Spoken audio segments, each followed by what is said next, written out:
5. The Mistake. Wheatley shut off his optical processors and prepared to enter sleep mode.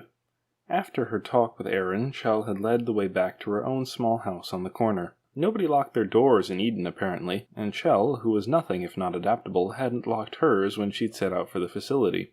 The news of her injury must have traveled fast, because when they'd walked in, Chell had walked in, Wheatley had followed on the second try, clutching his forehead, there had been a little cluster of things sitting on the table. A jam jar full of flowers, bright yellow and heavy-headed, a bag of apples, a covered stoneware container with a note propped on top. Chell had smiled, read the note, "What the hell, Michelle?" and taken the container down the steps into the kitchen. "Mate of yours?" he'd asked when she'd come back. She'd glanced at the note, wryly. "Rami." "Oh, right, okay, fair enough. Only can't help noticing. Is Michelle your—" "No," she'd said, and had sat down to eat the stuff in the container, which, for some reason, she'd made hotter. The rest of the evening had passed along the same sorts of lines. He'd wandered and wittered, poking curiously at her possessions, tripping over the rugs, and more or less making an enormous nuisance of himself, while the light had faded slowly from the big window, and she'd got quietly on with a list of necessary human sorts of things. She'd eaten, put the long fall boots away somewhere in the kitchen, then gone upstairs for a while. From the alarming hissing and clonking and hammering sounds which had ensued, she'd apparently gone up there to get some major hydraulics-based DIY work done, which had struck him as a bit odd. Just as he'd made up his mind to go and make sure nothing catastrophic was going on, however, she'd reappeared, a lot cleaner, with her dark hair sticking out at weird wet angles like a storm-tossed seabird and completely different clothes on. It took a bit getting used to, this whole clothes business. Machines, turrets and computers and cores like himself, looked the same all the time. Aging and corroding maybe, picking up the odd inspection stamp or upgrade, but still keeping more or less the same basic outer shell. Unless they completely switched bodies, as he had, twice now no less, their appearance never changed. Even his new avatar, human-looking as it was, would feature the same work shirt and creased tie, the same office-y trousers and hoofing great big sneakers, no matter what happened to it. Humans, on the other hand, seemed to chuck different bits of clothing on and off all the time. They never settled on one thing. In the first place, he'd got used to her being white and orange, with her hair at the top and her boots at the bottom. When she'd come back to get him, all dusty grey-blue from the waist down and light grey above, well, it was just lucky he was such a whiz at human facial recognition, or they might have had some difficulties. And as if all that wasn't complicated enough, when she'd come downstairs after all the clonking and hissing, she'd changed again now. Dark blue around the legs and soft and red everywhere up to her neck, even her arms. Bewildering was what it was.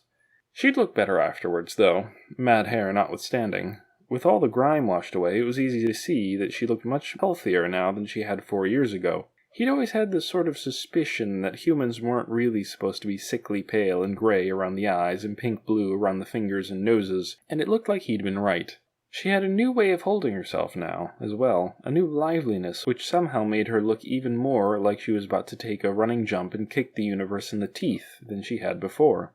After she'd come back downstairs, she'd fluffed her hair about with a towel for a while and messed around with the new bandage on her ribs, and then fallen asleep very suddenly at the table. Terrified that she'd started to malfunction again, he'd done the first thing which occurred to him, and poked her quite hard in the ear. She'd woken up, cuffed him sharply around the side of the head in retaliation, he'd been leaning anxiously over her at the time, and had therefore been within range, and taken herself off to sleep properly somewhere upstairs. "Do you sleep?"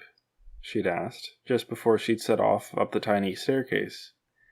"Can do," he said cheerily. "Well, more of a sleep mode, actually. All simulated, of course, but it's the same sort of thing. Not a lot of point to it, to be honest, for me, other than killing time. But, you know, it's an option. It's there."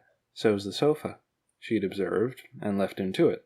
It had taken him a while to work out what she'd meant, but he'd eventually remembered that, yes, humans had a habit of parking themselves horizontally on soft things when they slept. He'd decided that he might as well have a go, in honor of the new body and everything, when in Rome, etc.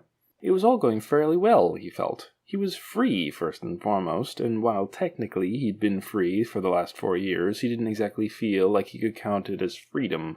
Space had been more like purgatory, not quite android hell or the room where all the robots screamed at you for no reason, but getting up there.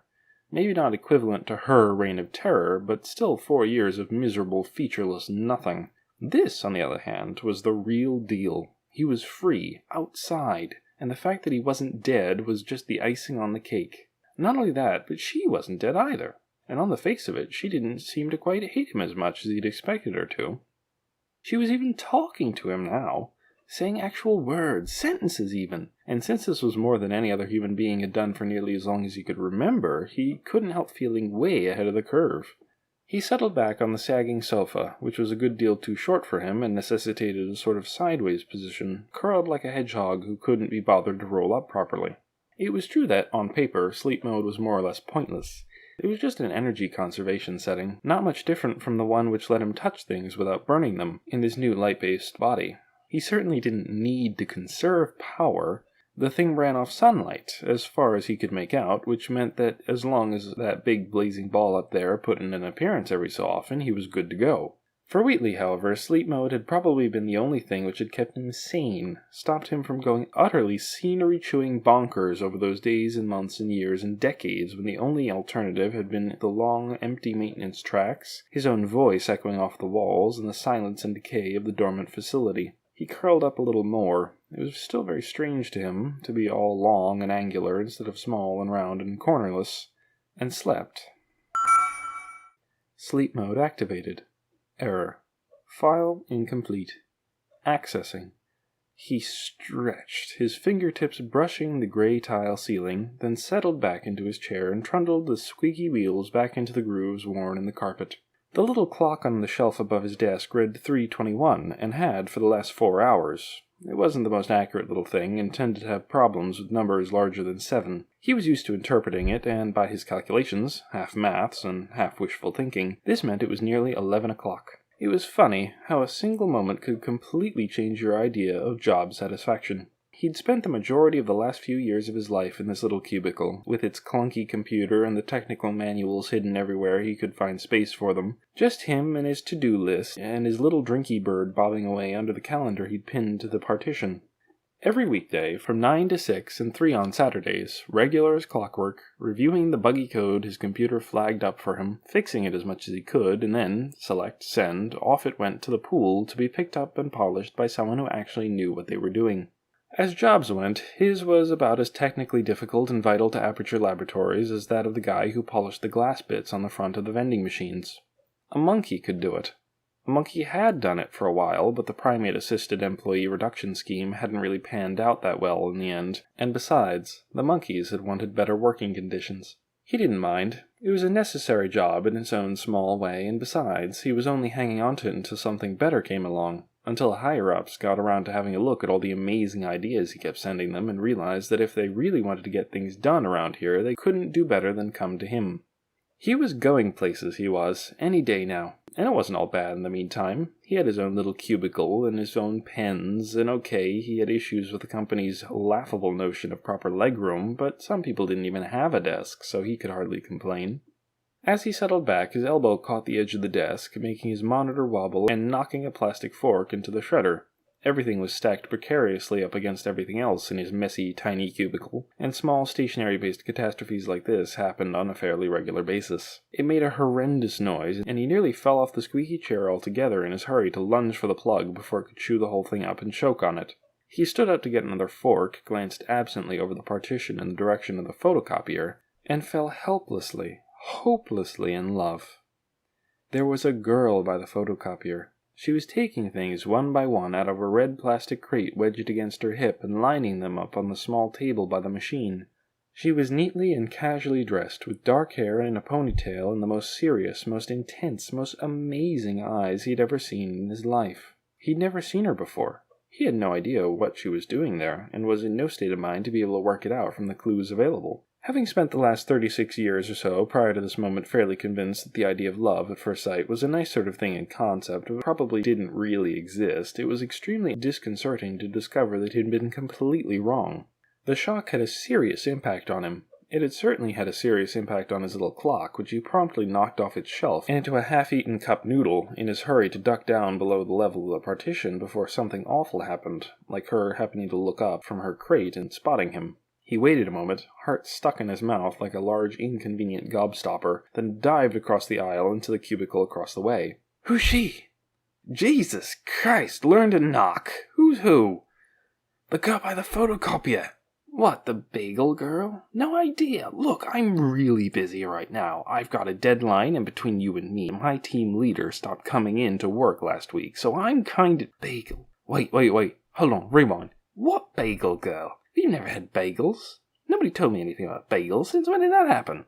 Since we got the memo. Bagel delivery. Weekdays. Some new outsourced catering contract. Hell if I know. They're bagels. They're good. They're also all we're likely to get since OSHA shut down the cafeteria. And I still have a deadline. Anything else? I never got any memo. You've locked yourself out of your email again, haven't you? Well, okay, never mind. There might possibly have been a memo, but look, if you want a bagel, go and get one. You don't actually need a requisition form. Oh God, I could, he said, sliding down the cubicle wall, as if the realization that he could actually go and get a bagel from the girl by the photocopier was equivalent to Newton's epiphany on gravity, or Archimedes' eureka moment in the bath. I actually could? Great, I'm happy for you. While you're up, get me a ham on rye. He gulped, knotting his tie up in a clammy stranglehold. Right, okay. Not a problem. I'll just walk over there and go, Hi! Here for a bagel, what have you got? Though on second thoughts, sounds a little pushy, bit demanding, maybe something more like, Hello, any bagels left then? Though of course that's sort of insinuating she hasn't had enough foresight to match supply with demand. Could be taken as a bit of an insult, so possibly better go something specific, something along those, Hey, after a bagel, got something with cheese in? Except I don't really like cheese that much. Also, it sounds a bit wimpy, really, cheese. Something a bit more manly might be better for a first impression, right? What's a proper manly sort of bagel? Oh, for the love of God, I have a deadline! Right, yes, you're right. Best thing is probably to be natural, he said, trying to get to his feet and sneaking another look across at the photocopier. She was still there, stacking bagels into neat pyramids and checking them off a list with a slight crease of concentration between her eyebrows, and he felt his pulse hike to something between a gallop and a hum. Be myself. Improvise. Nothing to it. What's the worst that could happen? Oh God, right, no, not thinking about that. Definitely not thinking about the worst case scenarios right now. That's a bad path to go. Please! Leave! Okay, right. Wish me luck. Here I go. He swallowed again, ran a finger around his collar, tugged his tie straight, and... Redacted. File corrupt. Diverting archive. Rebooting. Fell off the sofa. The front room was full of warm, early morning sunlight. The radio was on, sputtering faintly as it played something quiet and a little jazzy, and the solid thump of his avatar hitting the floor shook the windowsill it was perched on and made it spit a loud burst of static. Chell was standing at the big table, sliding freshly baked rolls from a wire grill onto a slatted wooden tray. She paused and watched him struggle to his feet with a slightly quizzical expression, then went back to her work.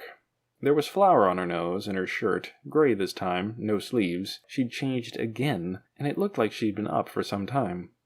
Morning, said Wheatley, leaning casually on the table in a carefully calculated impression of somebody who hadn't just had to pick himself up off the floor. He felt a little overstuffed, as if there was too much information crammed in there the wrong way around, all squashed up to fit and not meshing quite right with anything that might have helped him make sense of it.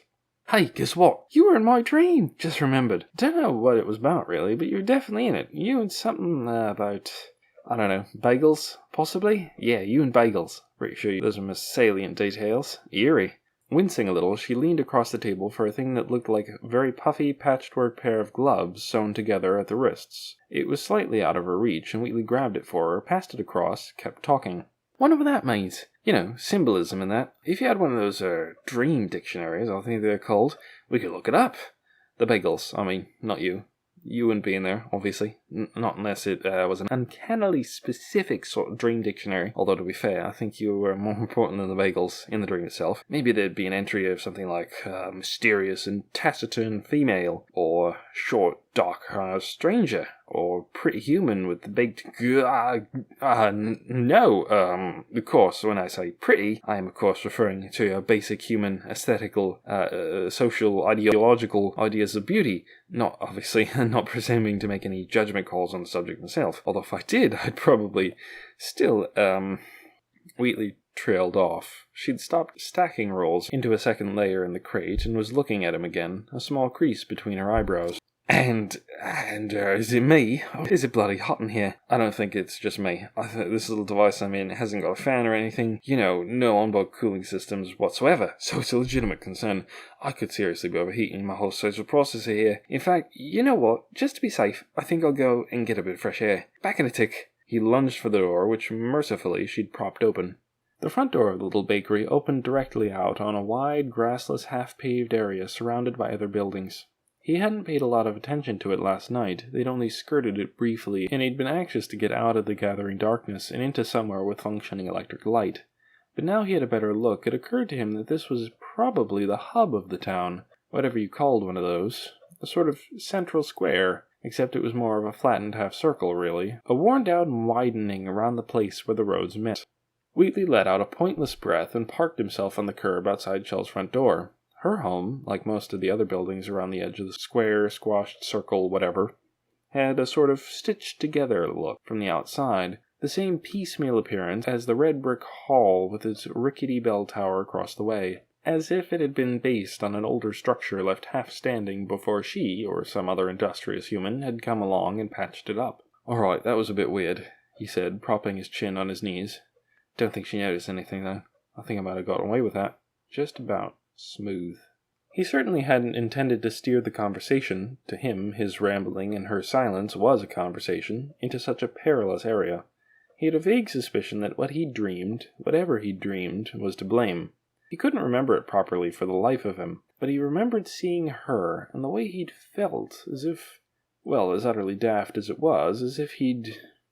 Wheatley was not exactly slow. His thoughts actually moved fairly quickly. It was just that they moved in all the wrong directions, and at the wrong times, and got distracted and waylaid, and met each other coming back, and went for little wanders to take in the scenery, and bumped into each other, and basically did everything except what Shell's thoughts did, which was move in clean, economical straight lines and not stop for anything. He often ended up with no idea why he'd done something, or said something, only that, on the spur of the moment, something had told him it was a brilliant idea. For the most part, he was driven by how things felt. For example, how it had felt good that previous day to reintroduce himself to her. It had felt almost like a fresh start, as if he really could do something like that. As if the two of them could just choose to go, "Hello, we haven't met," and get rid of all the nastiness lurking between them. The past, the things he'd done. Machines could forget like that. They could be reformatted, lose their memories through corruption, or have them restored to factory settings. And humans could lose their memories too, of course, if their brains got knocked around enough. Chell herself was proof of that. His fragile train of thought was interrupted as she stepped out of her front door, balancing her crate on her hip as she pulled it shut behind her. She'd pulled an old shirt on over her gray thing and brushed the flour off her nose. "Oi, oi," said Wheatley, scrambling hurriedly to his feet. Just getting some air, like I said. Lovely day out here, actually. Very refreshing. Update on the old onboard cooling systems. Seems to be A-OK now. Must have just been a momentary glitch. So, no harm done. Just leave a window open or something in future, alright? We're off then." She nodded, pausing to get a better grip on the crate, then set off across the circle square area. He followed her, his lanky legs taking more or less one stride for every two of hers, yet still somehow managing to lag behind. There were quite a few other humans about, heading across the square on errands of their own, standing in twos and threes, chatting. A small group of children were dashing around in front of the hall, playing catch with a small brightly painted cube that was hovering crankily back and forth, evading their snatching hands. The adults who noticed Chell, Wheatley noticed, seemed pretty happy to see her. They waved or called out to her, giving him curious, slightly confused looks which made him feel more than a little awkward. Hurrying to follow her a bit more closely, it occurred to him that he did sort of stick out a bit, and not just because he was wearing a tie. He hadn't quite realized it until now, seeing lots of humans at once for the first time in forever, but he wasn't just a bit tall in this new body. He was very, very tall. He was tall enough that anyone looking at him would immediately go, "Christ, that bloke's tall." It was slowly starting to dawn on him that being big, bigger than everyone else, wasn't necessarily the brilliant be-all and end-all achievement he'd thought it was. It wasn't just because you tended to hit your head on things and you couldn't fit on sofas. You couldn't fit anywhere. You were an albatross flailing around on stilts, and people, normal-sized people, looked at you as if you were sort of letting their side down, as if you were going around being all freakishly tall at them on purpose. Chell, who wasn't particularly tall herself, looked taller than she was because she held herself as if she had carbon steel in her spine.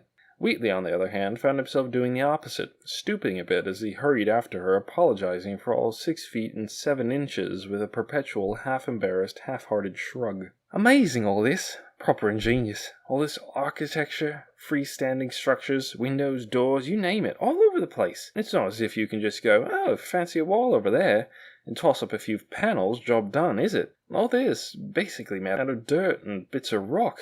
And it looks pretty sturdy, too. I mean, you couldn't just push it over, I'm guessing. Probably not quite as resilient. I mean, probably wouldn't stand up to anything over a couple thousand Kelvin, for example, or a major earthquake. No, this lot would fall apart like a house of cards in one of those, but still, bloody good try, given the available resources. Look, that one's huge! The building he'd spotted was the largest on the square, 3-storied, heavy, wedged into the rough triangle of open ground between the main street and the smaller road which ran south into the distance. Over the sun-bleached canopy, flaking white letters on the brick front spelled out, Eden General, established 2030. Chell stepped into the shade under the canopy, balanced the crate on her hip again, and pushed the door open, jangling the bell hanging from a spring just inside. Walking in out of the rising mid-morning heat, the interior of the general store was cool and dark. The walls were whitewashed and paneled up to waist-height in varnished wood, but it was hard to make out much of them because of the sheer volume of things in the way. Rows of shelves ran the length of the big room, mismatched and multi-purpose, from stackers which were barely more than planks fixed to metal rebar to the dark, polished shelves with woodworked, scrolling edges. A bewildering variety of goods covered every surface, from giant stacks of flour and grain and pyramids of canned goods, to rows of storm lamps, clothes folded on racks and hanging from pegs, baskets of fruit and vegetables, medicine, things in jars, great spools of wire and string.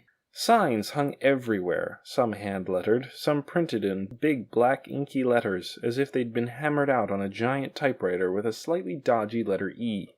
A geriatric-looking chiller cabinet buzzed complainingly in the corner, its blue-lit interior full of bottles and jugs, and, oddly enough, some things which looked like machine parts. A scrolling LED sign hung above the wide counter, displaying a running list of goods and prices in dotty amber type, and a radio on the counter, a much bigger and sturdier model than the one in Chell's front room, was chattering away to itself, the signal badly fuzzy but just about recognizable as some kind of sports report.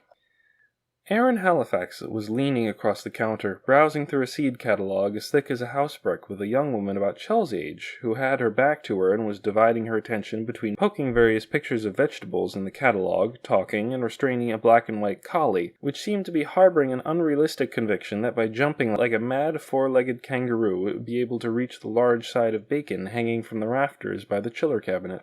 Chell set her crate down on the only empty space that the counter had to offer, between a few glass jars of candy and a display of different-sized roofing nails. Aaron glanced up and grinned his slow grin at her, and his customer turned, spotted her, and in the space of a moment had hurdled her own dog and tackled her violently around the shoulders.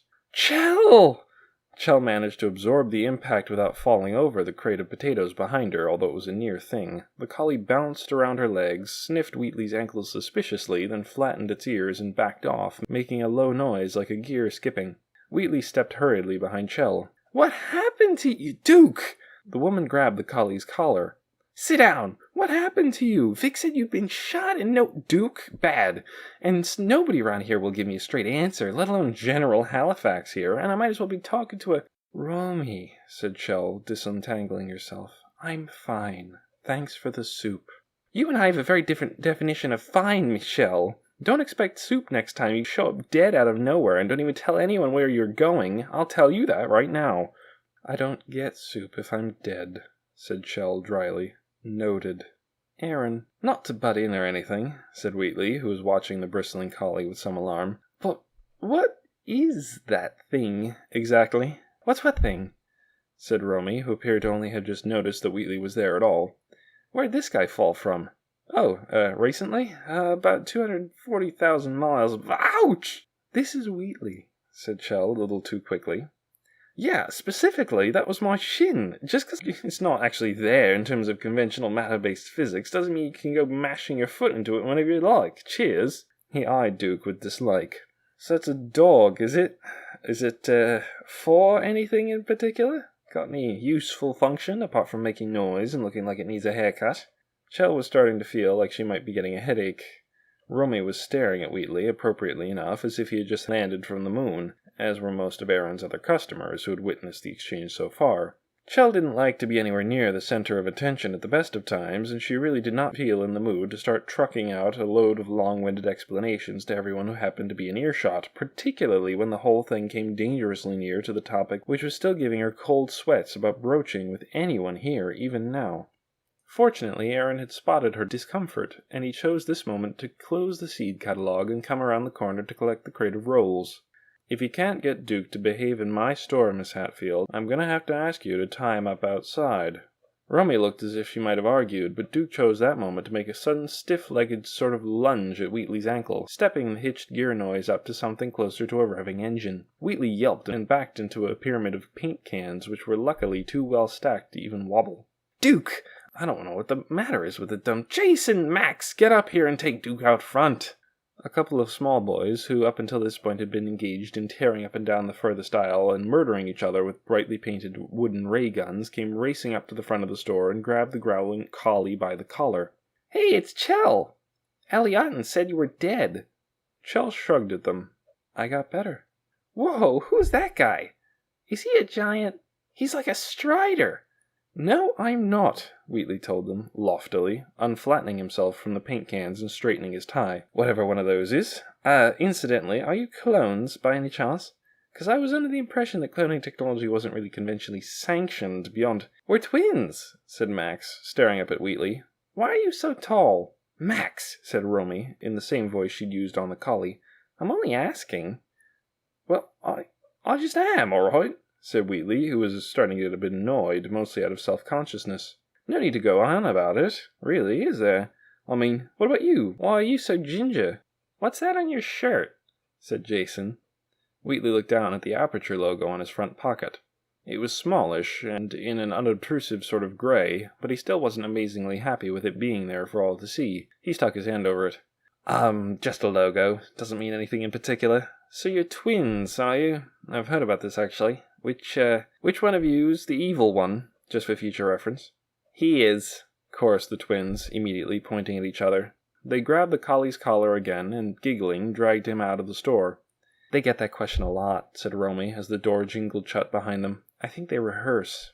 "Well, I wasn't about to pick a fight with them, was I?" said Wheatley, reasonably. "I mean, they were armed." "Come out back for a second, okay?" said Aaron to Chell, steering a confused-looking Romy gently out of the way by the shoulders and opening the hatch in the counter. "Folks, I'll be back in a couple of shakes. And by the by, Lindsay Randall, I know exactly how many marbles are in that jar, so don't get any ideas." The stockroom of Aaron's store was a wide, low-ceilinged workshop area. Once it had been no more than what it was called, a place to store stock. But by this stage in its life, the entire space was lined with long wooden workbenches, their scarred surfaces littered with machine parts, tools, a treasure cave of disassembled, unrecognizable junk. On second glance, there was a clear delineation at work here, a method to the madness. Most of the clutter was strictly heavy mechanics, hydraulics, farm equipment. But a couple of the far workbenches were set aside, stacked with computer parts, circuit boards, wires, the shells of a couple of disassembled monitors, a soldering iron and magnifying glasses on a wall-mounted rack by an idling computer monitor. The CPU connected to it was a gunmetal gray thing, propped up on its case on the desk, its innards exposed, whirring quietly away to itself. The air smelled of oil and old metal, despite the far door being wide open on a backyard of packed dirt. And Wheatley was caught between a sense of uneasiness at the sight of so many dead, disassembled machines and hardware and a much more confusing feeling which, if he'd tried to pinpoint it, he might have realized was security. There was a lot of tech in here, dead or alive, and for the first time since he'd left the facility, he wasn't in a minority. Aaron wandered over to a cluster of spare parts in the corner. He ran his hand over something which looked like an oversized, soot-blackened bike wheel without the spokes, and gave it an idle tap, setting it turning back and forth on the wall. "You feel up to talking now?" Wheatley would have guessed from Chell's pale, set face that she didn't, not in the slightest. Clearly his ability to interpret human facial expressions was a bit buggier than he'd thought, though, because she nodded, took a deep breath. "There's a place," she said, "about a day's walk to the northeast. That's where I came from. Monday morning, I went back." "And nearly got yourself killed for your trouble," said Aaron, leaving the wheel spinning gently and turning towards her. "Chell, I'd be the last one in the world to make you dig up things you'd rather leave buried. But it seems to me that if there's something dangerous that close to us, maybe it'd be a plan to go take a—" "No!" If he'd actually had any skin, Wheatley would have jumped out of it. It wasn't just the sudden volume, although that was unexpected enough, coming from her direction. It was the way she had suddenly ignited, going from still and tense to explosive, in the same way a nuclear reaction is explosive. It was a contained explosion, but only just. Every part of her slight body braced to snapping point by some kind of fearful inner chain of combustion, her eyes blazing in her pale face. Aaron didn't look quite as alarmed as Wheatley felt, but then, he'd probably only seen her like this when her bread dough didn't rise properly or something, some minor crisis which ended in a few blistered fingers and a charred French stick, whereas the last time Wheatley remembered seeing her face implode like that, the result had been hundreds of millions of dollars worth of damage to vital computer systems that happened to have been attached to him at the time, and, indirectly, admittedly, his being ripped out of his body and chucked into space. "Hey, now. That place," she struggled. "It's poison, Aaron.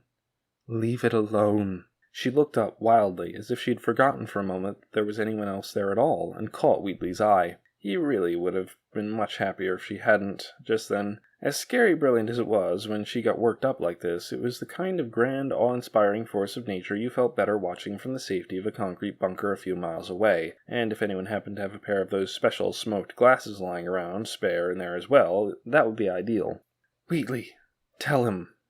Because the thing was, if you stayed at Ground Zero and took your chances, this sort of thing was liable to happen. Wheatley opened his mouth a couple times before he could get anything coherent out of it.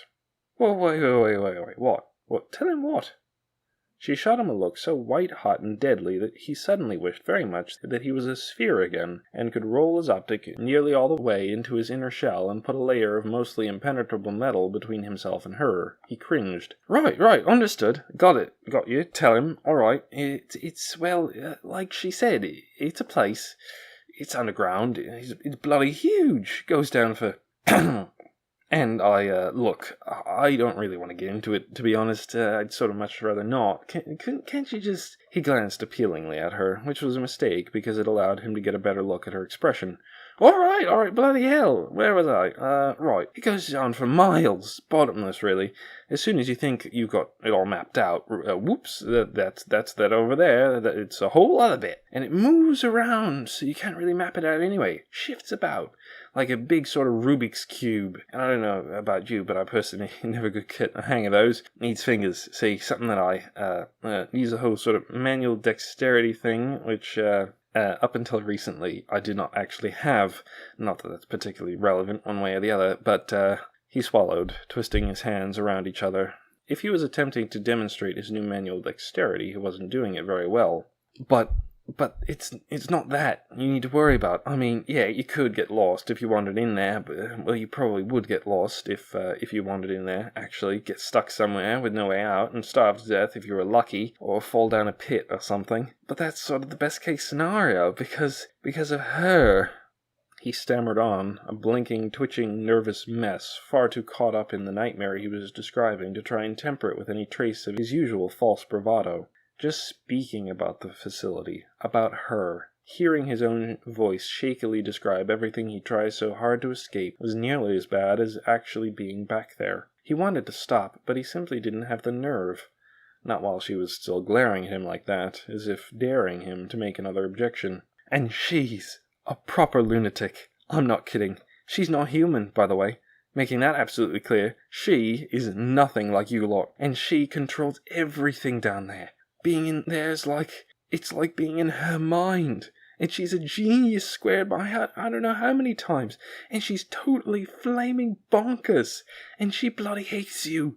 I mean, she literally does not care if you live or die. Because all that matters to her, and I mean all that matters to her, is science. And if she needs to kill you because of science, oh, she will. Without even thinking about it. Ah, splat, you're dead. count up how many science points you got, on to the next one. Chell here is the only human that ever managed to get one over on her. And she only managed it because, I don't actually even know how she managed it, to be honest, because it probably involved a lot of explosions. Oh god, and to be honest, it's not much better than if you're a machine, really, because, fine, it's harder for her to kill you, but that doesn't mean she hasn't got a whole list full of other things, other options she could have a go at while you're there. Wheatley stared off at the scuffed toes of his sneakers. He was shaking. And dying's bad, probably. Really bad. They told me it was. I don't know, I've never died. But I think probably some things are even worse. There was a silence. Wheatley, who didn't feel up to looking anywhere else right now, continued to study his sneakers. There was a nasty gouge out of the rubber texture of the right one. It looked like whoever it was that had contributed their biometrics to the avatar in the first place had taken a run-up and kicked something pretty hard. Vaguely, he hoped it hadn't been a football. The tense atmosphere in the stockroom was broken by a faint crash and an outbreak of shouting from the other side of the wall. With a gentle clunk, Aaron put the whatsit he'd been tinkering with down on the nearest workbench, and started for the door. As far as it was possible to tell, between his craggy brows and dark crinkled eyes, he looked thoughtful, and very sober. "Hold that thought for a second," he said, and left, closing the door behind him. Wheatley gulped, scrubbing a shaky hand across his face, under the hard-light ghost of his glasses, leaving them askew. "Oh God, let's not do that again, okay? Let's not go for an encore. No, it sounds a bit daft, but just thinking about it, I was bloody terrified." "Yeah." She looked up at him. There was a smile there, but it wasn't a happy smile. It certainly wasn't anything like the one she'd given Aaron yesterday outside the doctor's. There was a bitter note to it, something else. Hard and a little guilty and convincing. "You used me!" Wheatley strode out of the workshop's back door, yanking his head to the side at the last minute to avoid smacking it into the frame, resembling nothing so much as a furious giraffe with an unusually bad sense of its own dimensions. "You bloody used me!" Chell folded him, arms folded. "A little." He swung round on her. "Oh, fine, a little. Yeah, that makes me feel so much better, that does. Yeah, you knew having to go on about herds scare the pants off me, so Father Christmas back there'd take your word for it, but it's fine, you were only using me a little. I mean, I obviously have no right to feel badly treated in any way, shape, or form. Look, I am, of course, being extremely sarcastic right now, just in case you weren't picking up on that. People do what he says. If he thinks... Yeah, I've got the basic idea, thanks. I may be possibly a bit slowish on the uptake sometimes, but I'm not, as I may have mentioned once or twice before, a moron." The yard was full of parts of ancient vehicles, mouldering generators, salvaged scrap metal, hulks of heavy equipment either given up for dead or in the process of being restored. It wasn't easy, looking at some of the rusting hulks, to guess which category they belonged to. Wheatley splashed through an oily puddle and kicked the front bumper of a rotting M35 cargo truck, either hoping to relieve his feelings or replicate the ding on his right sneaker. The bumper made a nasty groaning noise and fell off. Of course, it doesn't really matter if I end up feeling like I'm about to have a flippin' heart attack, does it? As long as you get to prove your point. I mean, it's not as if it's going to do me any harm, is it? I haven't even got a bloody heart. Clearly right, obviously. That then gives you the total carte blanche to take the heart I have not, in fact, got, unless you're talking in a purely metaphorical sense, which I am, and kick it around like a football. Oh, right, sorry. In retrospect, that makes total sense. Should have known. I am being very sarcastic here, by the way. I figured. And don't you give me that look, lady. You think this is hilarious, don't you? No, really, it's great. Go on, everybody have a laugh at wimpy little Wheatley. He gets absolutely scared stiff if you force him to relive the time a maniac supercomputer with the powers of a bloody god crushed him half to death and left him for scrap metal, or the time she stuck things in his brain and made him replay the worst parts of his entire life over and over. It's brilliant. Hey, that's a point. I only just thought of that now. Making me remember all that, yeah, masterstroke. You know what? She dropped her arms by now and was watching him, wary, apprehensive. A warning twinge at the back of his mind told him that she probably knew where he was going with this, being the whiz at joining the dots together that she was, but he didn't care. He was too angry, offended, hurt to stop. You know what? She'd be proud. Yeah, you heard me. Exactly like something she'd pull, that was. Nice to know you two have something in common. Her open palm smacked hard against the side of his jaw, snapping his neck back in a display of artificial kinetics which would have been extremely impressive if it hadn't also stung like hell. He recoiled, as did she, he holding his jaw, she her bandaged side. They stared at each other. All of a sudden, the meter or so of oily packed dirt between them felt like a vast, vast distance, far too wide even for him to reach across. He saw a stark pain in her eyes and realized that, without planning to, of course, since when did anything he planned work this well, he'd hurt her again. "Oh," he said. No, I didn't." Her eyes narrowed. Wheatley shut up, took a stumbling step backwards, tripped over the bumper, and made a run for it. "What's up with him?" Chow turned quickly. Aaron was standing in the workshop's back doorway, shading his eyes against the sun with the back of his hand. "That Randall kid is a regular genius for not listening to good advice," he said. "Now I get to close while we pick up 532 marbles and a load of broken glass, which isn't exactly my idea of recreation. You okay?" She started to shrug out of sheer habit, then stopped. Aaron had always been straight with her. He'd never so much as shaded the truth for her benefit, showing a lack of duality which could easily be mistaken for a naivete by someone who'd never seen him dicker with a salesman or trader from out of town. And she had been honest with him in return, but she hadn't exactly trusted him with her confidence, had she? Not on this single, vital subject. When she looked at it that way, it was a pretty shabby way to treat a friend.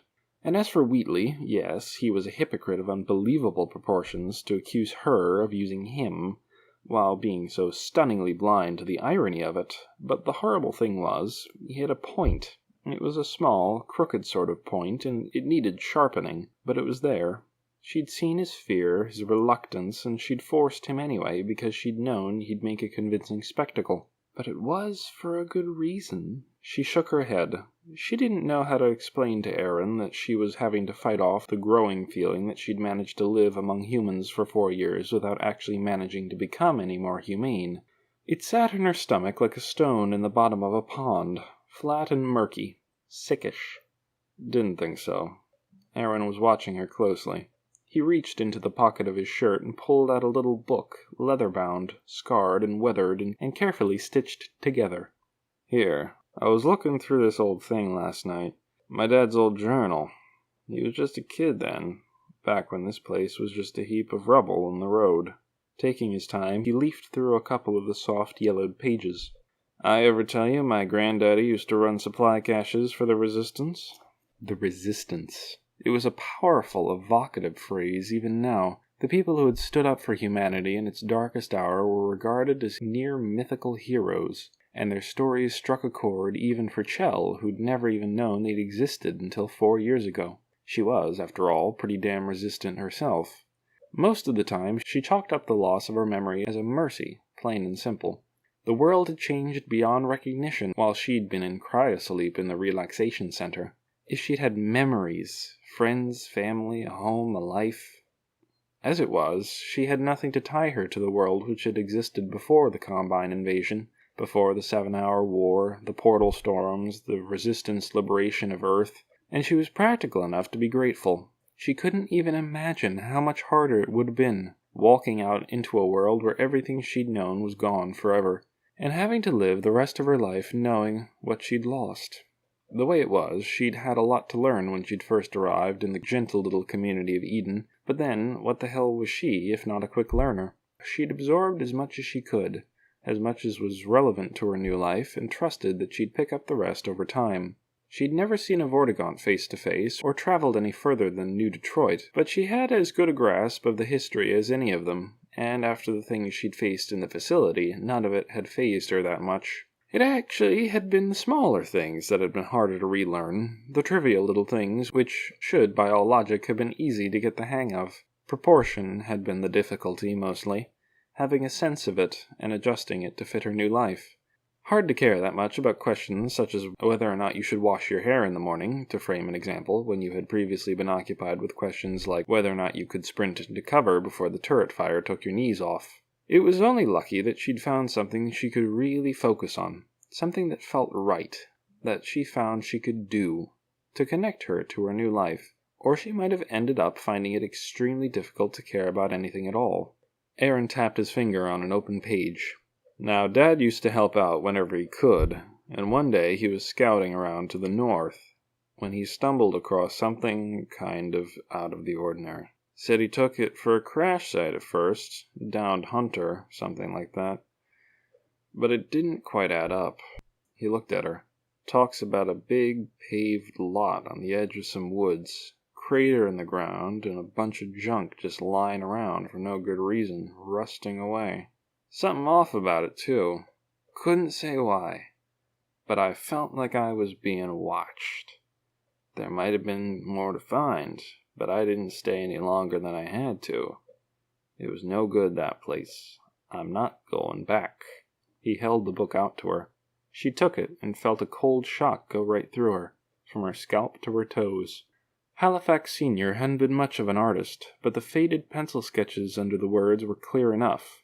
There was the fence, the little guard hut with its striped barrier, light poles leaning like shattered spaghetti, the graveyard of parts against the line of dark scribbled trees. It was incredibly eerie, like something of a snapshot right out of her own mind.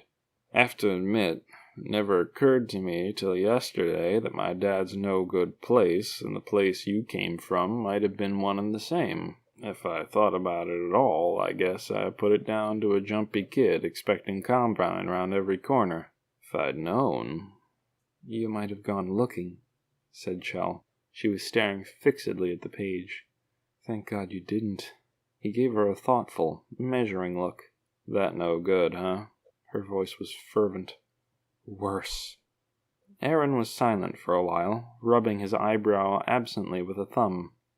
You know I'd do anything it took to protect this town, he said eventually. Figure you would too, come to that. And from what I can tell, this place is trouble with a capital T. But if the only 3 people I know actually been there, you, my dad, this young fellow of yours, are all telling me to leave well enough alone, I'm not too thick-skulled to listen. Chell, who had been unconsciously holding herself like a prisoner about to receive sentence, started breathing again. She was not the kind of person who set much store by big, showy verbal promises, and with something this serious she wouldn't have presumed to demand one from Aaron anyway, even if she had been. It was enough for her that he properly understood the gravity of it, the danger. Now that she could tell he was convinced that his good sense would not allow him to take it lightly, her mind was far more easy. Under the circumstances, she'd even let him get away with the young fella of yours. Speaking of thick-skulled, you'd probably best catch up with him while you still can. On those legs, he'll be halfway to the boneyards by now. You know, Aaron added, glancing across the yard to the open gate at the far end. Moment I set eyes on him, I thought he reminded me of someone. Took me till just now to place it. His eyes stayed on her, kindly, concerned. Someone I met about 4 years ago. Just walked into town one day out of nowhere, just like that, jumping at shadows, looking at every little thing like they'd never seen like it before. Like any second they were going to wake up and find themselves somewhere else. Somewhere they weren't too partial to, either. She looked away. Now that's someone. She was strong, and she got better. Him, though. Aaron gave an expressive shrug. Other folks, the shrug suggested, might rate Wheatley's chances how they liked, but he, Aaron, had his own opinion, and it wasn't overly positive. Kinda squirrely, isn't he? Chell bit at the sore place on her tongue, lightly, deciding how to respond. On one level she agreed. Outburst aside, so far Wheatley seemed to be taking to her own town like a duck to lava. It was probably stretching the boundaries of optimism to expect anything else, and yet... If you'd been there, she said eventually, you'd be squirrely too. She pressed his father's journal gently back into his hands and headed out through the gate.